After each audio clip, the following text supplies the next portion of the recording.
ارشاد فرماتے ہیں کہ اللہ یستہزئ بہم، کہ اللہ ان سے ہنسی کرتا ہے، یعنی جیسا اس کی شان کے لائق ہے، یعنی یہ کہ اللہ سے ہنسی کریں گے ان کو پتہ چل جائے گا قیامت والے دن کیا معاملہ ہے۔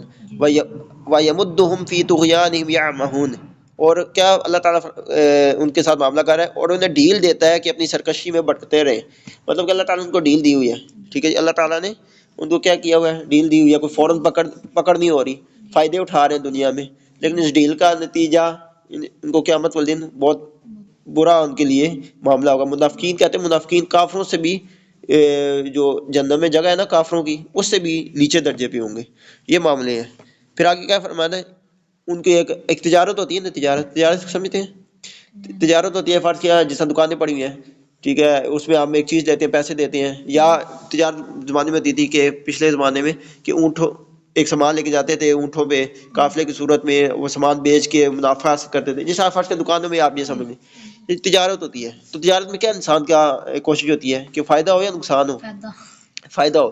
اب فرض کیا بندے نے 10 روپے کی چیز لی ہے، اور یہ وہ کہے گا چلو 15 کی بک جائے، 20 کی بک جائے، اب یہ تو نہیں ہے کہ 10 کی لی ہے وہ کہے گا یار 5 کی دے دیتے ہیں، تو وہ چیز پڑی رہے گی ادھر، لیکن وہ کہے گا یار پڑی تو ہوئی ہے نا، اگر میں 5 کی بیچ دی تو میرا نقصان ہو جائے گا۔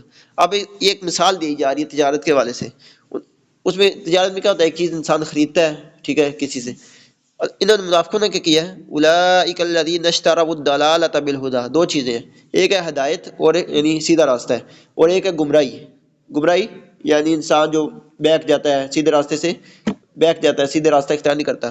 تو ان منافقوں نے کیا خریدا ہے، انہوں نے گمراہی خریدی ہے یا ہدایت خریدی ہے؟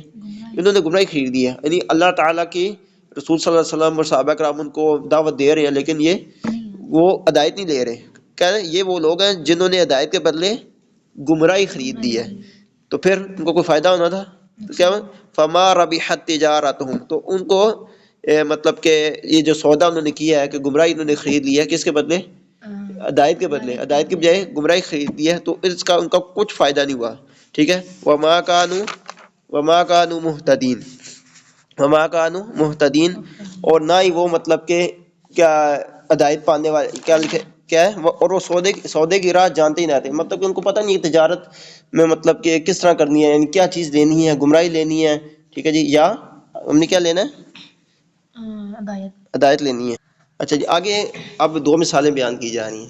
اب پتہ ہے آپ کو مثالوں کے ذریعے بات زیادہ صحیح سمجھ آ جاتی ہے، ٹھیک ہے جی، تو اسکول میں بھی آپ کو میں یعنی مثالیں دیتے ہیں تاکہ بات صحیح سمجھ آ جائے۔ اب یہ 2 مثالیں بیان کی جا رہی ہیں، ایک مثال جو پہلی ہے وہ کافر منافقوں کو دونوں کو لگ سکتی ہے، اور دوسری جو ہے کس کے لیے؟ منافقوں کے لیے۔ کہتے ہیں کہ مثلہم کمثل الذی استوقد نارا، ان کی مثال ایسی ہے جیسے کسی شخص نے آگ روشن کی، ٹھیک ہے، آگ جلائی، یعنی آگ جلائی، فلما اضاءت ما حولہ، پھر جب اس کے آگ سے کیا ہوتا ہے، روشنی ہو جاتی ہے، جب اس کے آس پاس کی جو چیز ہے وہ جگمگا اٹھی، مطلب کہ اس سے روشنی ہوگی، پھر کیا ہوا، ذہب اللہ بنورہم، اللہ تعالیٰ ان کا نور لے گیا، وترکہم فی ظلمات لا یبصرون، اور انہیں اندھیروں میں چھوڑ دیا کہ انہیں کچھ سجائی نہیں دیتا، ان کو کچھ وہ نظر نہیں آتا۔ اب اس مثال کو سمجھیں، مثال یہ فرض کیا کہ ایک قافلہ جا رہا ہے، ٹھیک ہے، اندھیرا ہی اندھیرا ہے، اب اس اندھیرے میں کچھ لوگوں نے مطلب کہ لکڑیاں اکٹھی کی ہیں، لکڑیاں اکٹھی کر کے کیا کیا ہے، یعنی پہلے وہ اندھیرے میں تھے، ٹھیک ہے، وہ بس ہاتھ مار کے کسی طرح انہوں نے لکڑیاں اکٹھی کر لی، ادھر آگ جلا دی، روشنی تو ہوگی، لیکن جیسے ہی روشنی ہوئی نا تو پھر جو ان کی نظر کی روشنی تھی وہ چلی گئی، یعنی اللہ تعالیٰ نے ان کی نظر کی روشنی ختم کر دی، یعنی ان کی آنکھوں کی روشنی ختم کر دی، تو وہ تو پھر بھی برابر رہے، اب ان کو آگ کی روشنی سے کوئی فائدہ نہیں ہو رہا، ٹھیک ہے، وہ پہلے بھی اندھیرے میں تھے، اب بھی اندھیرے میں ہیں۔ تو یہ مثال ہے کافروں منافقوں کی، ٹھیک ہے، مثال کے طور پہ کافروں کی کس طرح، یا کافر منافقوں پہ اس قسم فٹ آتی ہے، حضور صلی اللہ علیہ وسلم کی آمد سے پہلے اندھیرا ہی اندھیرا تھا، اندھیرا سے مراد ہے کہ مطلب کہ گمراہی تھی، لوگوں کو نہیں پتہ چلا تھا کہ سیدھی راہ کون سی ہے، ٹھیک ہے، غلط راستہ کون سا ہے۔ جب حضور صلی اللہ علیہ وسلم تشریف لے آئے، حضور صلی اللہ علیہ وسلم تشریف لے آئے، اللہ تعالیٰ کے حکم سے بتایا کہ یہ سیدھی راستہ ہے، یہ سیدھا راستہ ہے، یہ غلط راستہ ہے، ٹھیک ہے، تو روشنی آ گئی نا، مطلب کہ جو آگ والی مثال ہے، روشنی تو آ گئی، لیکن وہ جو آگے سے جنہوں نے قبول نہیں کیا، کافر منافقوں نے، انہوں نے قبول نہیں کیا، اس روشنی کو لیا نہیں ہے، تو پھر وہ ایسی ہیں کہ ان کی نظر چلی گئی ہے، یا انہوں نے ہدایت کو جب قبول نہیں کیا، اس روشنی سے فائدہ اٹھایا جو حضور صلی اللہ علیہ وسلم لے کر آئے، قرآن مجید لے کر آئے ہیں، ٹھیک ہے، تو کافر منافقوں نے اس کو قبول نہیں کیا، تو پھر وہ ایسے ہی ہے کہ وہ اندھیرے میں پڑ رہے ہیں، وہ کیا کرتے ہیں جہالت میں گمراہی میں پڑ رہے ہیں. یہ مثال سمجھ آ گئی؟ یا منافقوں کی ایک طرح یہ بھی ہو سکتی ہے کہ دنیا میں وہ روشنی میں چاہ رہے ہیں. روشنی سے مراد یہ ہے کہ وہ آسائشیں ہیں، یعنی ان کو مسلمانوں سے تکلیف نہیں پہنچتی، نہ ہی کافروں کی طرف سے مزے لے رہے ہیں، ٹھیک ہے. لیکن جب وہ مر جائیں گے نا، ٹھیک ہے، پھر ان کے لیے اندھیرا ہو جائے گا، ٹھیک ہے، پھر ان کو پتہ لگے گا کہ یہ تو اندھیرا ہے. یہ مثال انشاءاللہ سمجھ آ گئی ہوگی. آگے ارشاد فرمایا صم بکم عمی فہم لا یرجعون. ان کے منافقوں کے بارے میں کیا فرمایا جا رہا ہے یا کافروں کے بارے میں کہ یہ بہرے ہیں. بہرے کے جاتے ہیں جو سن نہیں سکتا، یہ گونگے ہیں، اندھے ہیں، ٹھیک ہے. وہ پھر پلٹ کے نہیں آئیں گے، اب یہ مان نہیں لائیں گے. اب یہ بہرا کون ہوتا ہے جو سن نہیں سکتا؟ گونگا کون ہوتا ہے جو بول نہیں سکتا؟ اندھا جو دیکھ نہیں سکتا. لیکن منافق ایسے تو نہیں تھے. منافق تو مطلب کہ کیا کہتے ہیں سن بھی سکتے تھے ظاہری طور پہ، اور دیکھ بھی سکتے تھے، اور مطلب کہ بول بھی سکتے تھے. تو یہاں پہ مراد یہ کہ ظاہری طور پہ بول سکتے تھے، لیکن جو بندہ حق بات نہ سنے، یعنی سچی بات کو قبول نہ کرے اس کانوں سے سن کے، تو وہ ایسے ہی ہے کہ وہ بہرا ہے. اور جو مطلب کہ حق بات سچ بات بول نہ سکے، سچ بات مطلب کہ اس کو مان نہ سکے، اس کو لوگوں کے ساتھ مطابق سچ بات بول نہ سکے، وہ ایسی ہے کہ گونگا ہے. اور جو آگ کو دیکھ کے روشنی جو صلی اللہ علیہ وسلم لے کر آئے ہیں اس کو دیکھ کر بھی وہ قبول نہیں کیا، تو وہ ایسے ہی ہے کہ اندھا ہے. ٹھیک ہے. اب دوسری مثال دیکھیں. دوسری مثال ہے، دوسری مثال میں ارشاد فرمایا کہ او کصیب من السماء فیہ ظلم. اب ایک بارش کا منظر پیش کیا جا رہا ہے، ٹھیک ہے جی. فیہ ظلمات ورعد وبرق. یا جیسے آسمان سے اترتا پانی، فرض کیا ایک بارش ہو رہی ہے، کیا ہو رہا ہے؟ بارش ہو رہی ہے. اس بارش میں کیا ہے؟ اندھیریاں ہیں. آپ بارش میں دیکھتے ہیں نا کبھی کبھی اندھیرا بہت ہو جاتا ہے. اس میں کیا ہے؟ گرج ہے. گرج، وہ جب آواز آتی ہے نا آپ کو، گرجنے کی آواز آتی ہے، بادلوں کی گرجنے کی آواز آتی ہے. اور پھر گرج بھی ہے اور چمک بھی ہے. چمک، ٹھیک ہے، روشنی ہے.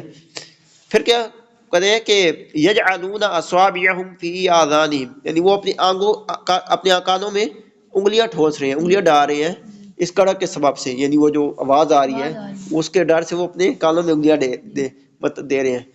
فی آذانہم من الصواعق حذر الموت، یعنی موت کے ڈر سے. وہ یہ کہہ رہے ہیں کہ کہیں اس گرج کی وجہ سے ہماری موت ہی نہ ہو جائے، اتنی سخت کڑک ہوئے گی.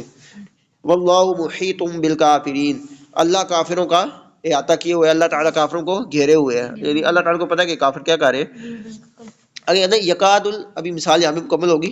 کہتے ہیں کہ یکاد البرق یخطف ابصارهم، یعنی بجلی ایسے معلوم ہوتی ہے کہ ان کی نگاہ لے جائے گی. یا بجلی چمکتی ہے ایسا لگتا ہے کہ اس بجلی کی وجہ سے ان کی آنکھوں کی بینائی ختم ہو جائے گی. ٹھیک ہے. کہتے ہیں کلما اضاء لهم مشوا فیہ، جب وہ کہتے ہیں نا جب اندھیرا ہونا، جب روشنی ہوتی ہے نا، فرض کہ بندہ جا رہا ہو، اندھیرا ہو جائے تو روشنی ہو تو بندہ تھوڑا آگے چل لیتا ہے، تھوڑا راستے میں آگے چل لیتا ہے. کہتے ہیں کہ جب کچھ چمک ہوئی اس میں چلنے لگے. جب کوئی چمک ہوتی ہے، تھوڑی بہت روشنی ہوتی ہے، اس میں چلنے لگتے ہیں. وَإِذَا أَظْلَمَ عَلَيْهِمْ قَامُوا، اور جب اندھیرا ہوتا ہے تو وہ اس میں کھڑے رہ جاتے ہیں. ٹھیک ہے.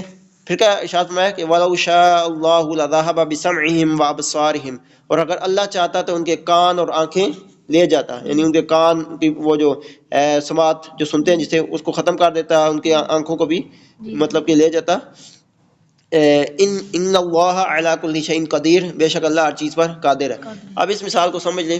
اس مثال میں یہ ہے کہ یہ منافقوں کی مثال ہے. اور فرض کیا یہ ایک منظر پیش کیا گیا، ایک بارش ہو رہی ہے، اس بارش میں گرج بھی ہے، چمک بھی ہے، ٹھیک ہے جی. اور لوگ کیا کر رہے ہیں؟ وہ جو بارش میں جا رہے ہیں وہ اپنی اس گرج کی وجہ سے انگلیاں کانوں میں دے رہے ہیں کہ کہیں ہم ماری نہ جائیں. ٹھیک ہے جی. تو پھر کیا ہوتا ہے کہ جیسے تھوڑی سی روشنی ہوتی ہے نا اس میں چل لیتے ہیں، اور جیسے ہی اندھیرا ہوتا ہے اس میں کھڑے رہ جاتے ہیں، ٹھیک ادھر ہی اپنے راستے میں. اب یہ بات منافقوں پہ کس طرح فٹ آتی ہے؟ اب دیکھیں یہ بارش ہو رہی ہے، یہ وحی کی بارش ہے، یعنی اللہ تعالیٰ کی طرف سے جو وحی نازل ہوئی حضور صلی اللہ علیہ وسلم پر. حضور صلی اللہ علیہ وسلم یعنی لوگوں کو بتا رہے ہیں، ہدایت کی راہ بتا رہے ہیں. یہ ایک بارش کی طرح ہے، یہ ایک بارش کی طرح ہے. ٹھیک ہے. یعنی یہ بارش ہو رہی ہے ہدایت کی، اللہ تعالیٰ کے رسول صلی اللہ علیہ وسلم بتا رہے ہیں کہ یہ فلاں چیز صحیح ہے، فلاں چیز غلط ہے. ٹھیک ہے. تو لیکن اسلام لے کر آئے حضور صلی اللہ علیہ وسلم، اس میں گرج بھی ہے، چمک بھی ہے. گرج چمک سے مراد یہ ہے کہ اسلام کوئی آسان تو نہیں ہے، اس میں تھوڑے اس میں سخت کام بھی ہے. مثال کے طور پہ جو جہاد کا حکم ہے، یعنی اس میں اپنی جان بھی قربان کرنی پڑتی ہے. اور دوسرا انسان فرض کے مال ہے اس کے پاس، وہ مال بھی خرچ کرنا پڑتا ہے. یعنی انسان سوچتا ہے کہ یار میں اپنا مال خرچ کروں گا کیا ہو جائے گا؟ کم ہو جائے گا. ٹھیک ہے. لیکن اللہ کا حکم ہے. اور جہاد میں کیا ہوتا ہے؟ انسان اپنی جان بھی دے سکتا ہے، جان بھی دیتا ہے. تو یہ کوئی آسان حکم تو نہیں ہے. اس میں یہ ہے کہ اس طرح سے گرج چمک یعنی سخت ہے کام ہے، اس میں مطلب سخت ہے کام بھی ہے اس میں، مطلب کہ ظاہری بات ہے اس میں. تو منافق کیا کرتے ہیں؟ منافق یہ کرتے ہیں کہ جب کوئی اسلام میں نرم بھی ہے احکام جو سخت بھی ہے، تو منافق کیا کرتے ہیں جب کوئی نرم حکم آئے نا، یا کوئی نرمی والی یا کوئی فائدے والی چیز ان کو نظر آئے تو پھر وہ بھی چل لیتے ہیں. جس طرح وہ نہیں، جب خود تھوڑی سی چمک ہوتی ہے تو وہ چلنے لگ پڑتے ہیں. تو جیسی تھوڑی ان کو، جب کوئی جہاد کے لیے نہیں بلایا جا رہا ہوتا، جب کوئی فرض کیا اللہ کے رسول صلی اللہ علیہ وسلم لوگوں میں مال تقسیم کر رہے ہیں، صحابہ کرام میں مال تقسیم، تو منافق بھی آ جائے، ہم بھی مسلمان ہیں، ہم بھی مسلمان، ہمیں بھی مال عطا کیا جائے. ٹھیک ہے جی، یعنی یہ اس کی مثال سمجھا کہ جو بندہ جب روشنی ہوئی تو چل لیتے ہیں. اب فرض کیا جب حضور صلی اللہ علیہ وسلم، مثال دے رہا ہوں، جب حضور صلی اللہ علیہ وسلم مال عطا فرما رہے ہیں تو یہ بھی آ جائے کہ ہم بھی مسلمان ہیں، ہمیں بھی مطلب کہ دیا جائے. اور جب حضور صلی اللہ علیہ وسلم حکم دیں کہ چلو جہاد کے لیے کافروں سے لڑنا ہے، یعنی جب تاریکی سے وہ تشبیہ دی جا رہی ہے کہ مطلب کہ فرض کی جب اندھیرا ہو جاتا ہے، ٹھیک ہے، اس پہ کیا کرتے ہیں وہ کھڑے رہ جاتے ہیں. تو وہ منافق کی مثال ایسی ہے جب کوئی سخت حکم آ جائے، ٹھیک ہے، جب ان کو کہا جائے کہ چلو مطلب کہ جہاد کے لیے کافروں سے لڑنا ہے، اب تو ان کو پھر اپنی جان کے لالے پاڑ جائیں، وہ کیا کہیں یار کہ ہماری جان ہی کہیں نہ چلی جائے، تو پھر کیا کرتے ہیں وہیں پہ ٹھہر جاتے ہیں. مطلب کہ جب وہ خوشحالی کا موقع ہوتا ہے نا، خوشحالی ہوتی ہے، مطلب سکون ہوتا ہے، کوئی جنگ والا معاملہ نہیں ہوتا، پھر بڑے خوش آتے ہیں کہ ہم بھی مسلمان ہیں، ہم بھی مطلب کہ اللہ کو ماننے والے ہیں، اللہ کے رسول کو ماننے والے ہیں. لیکن جیسے ہی کوئی مطلب کہ سختی آئی، جیسی کوئی آزمائش آئی، جیسی کوئی بیماری آئی، تو معاذ اللہ کہتے ہیں کہ جب سے ہم نے یہ دین قبول کیا تو ہمارے لیے مسائل پیش آ رہے ہیں، مطلب کہ اب اس کا ذمہ دار دین کو ٹھہرانے لگ پڑے. اور مطلب کہ اللہ کے رسول صلی اللہ علیہ وسلم کی بات سختی کے حالات میں، یعنی جب جہاد کا وقت، جب اپنے مال پیش کرنے کا وقت ہو، اپنی جان پیش کرنے کا وقت ہو، اس وقت کیا کریں؟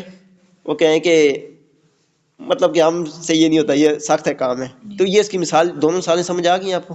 ٹھیک ہے. تو مطلب کہ اگر ارشاد فرمایا آخر میں کہ اللہ چاہتا تو ان کے کان اور آنکھیں لے جاتا. ٹھیک ہے جی، بے شک اللہ سب کچھ کر سکتا ہے، ہر چیز پر قادر ہے. تو سبحانک اللہم و بحمدک اشہد ان لا الہ الا انت استغفرک و اتوب